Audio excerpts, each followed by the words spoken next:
Evo, Ugrinac видовме еден надпревар кој што, барем во првото полувреме, ни потврди дека можеме да играме и за првото место во групата со еден великан на светскиот ракомет како Хрватска. Што недостига за во текот на сите 60 минути да бидеме сериозен партнер на така моćна репрезентација како денешниот наш противник? Mislim da smo bili seriozni partner 60 minuta.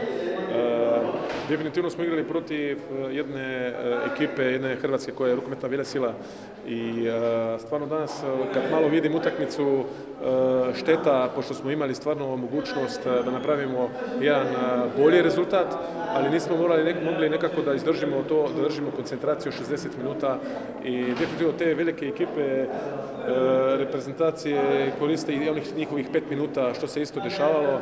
Moram reći, mislim, ne volim da pričam o suđenju, ali suđenje u ovom svjetskom prvenstvu je specifično, neka nova pravila su uveli i oni jednostavno se isto pogube malo i malo ubijaju isto rukomet, ali greške brade na dvije strane, ko više to iskoristi. Ja mislim da su danas Hrvati to malo bolje iskoristili, kao što rekao, nismo bili koncentrirani, nismo bili na takvom nivoju kako treba da možeš da dobiješ Hrvatsku na takvom velikom takmičenju kao što je svjetsko prvenstvo.